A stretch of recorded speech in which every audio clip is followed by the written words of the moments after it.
আসসালামু আলাইকুম। আমাদের পুকুর পাড়ে হঠাৎ করে একটি আলু গাছ দেখলাম।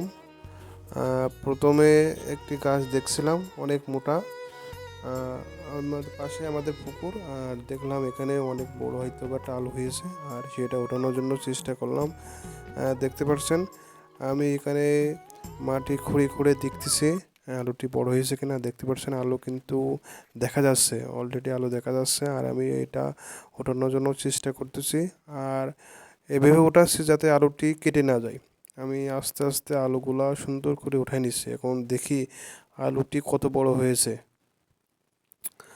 আপনারা দেখতে থাকুন আমাদের সাথে আলু কেমন বড় হয়েছে। আর এটা আমি উঠতে আসলাম, আর আমার সাথে অনেক ছোট বাচ্চারা আছে, আমার ছোট ভাই বোন, ভাইজিরা।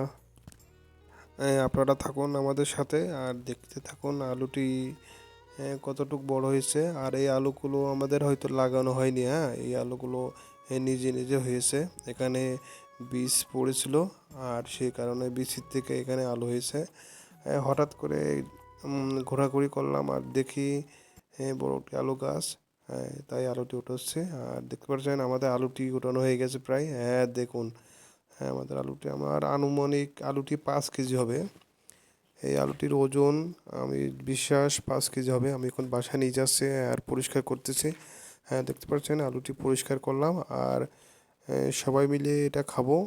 এখন কিন্তু রমজান মাস না, রমজান মাস আসতে রমজানের কিছুদিন আগে আমাদের আলুটি আমরা উঠাইছিলাম। দেখে আপনারা দেখলে বুঝতে পারবেন আলুটি কত বড়। দেখতে পাচ্ছেন এটা আমাদের ভাষায় চীনের আলু বলে, আমরা চীনের আলু বলি। আর আমরা এটা কেটে কেটে সবাই মিলে খাবো। দেখতে পাচ্ছেন ছোট বাচ্চারা আছে, তাদের সবাইকে দিচ্ছি। আর সবাই মিলে মানে আমরা খেয়ে দেখি কেমন হয়েছে। আর আলহামদুলিল্লাহ অনেক মিষ্টি আলুটি। দেখতে পাচ্ছেন। আপনাদের যদি আমাদের ভিডিও ভালো লাগে অবশ্যই একটি করে কমেন্ট বা শেয়ার করে দেবেন।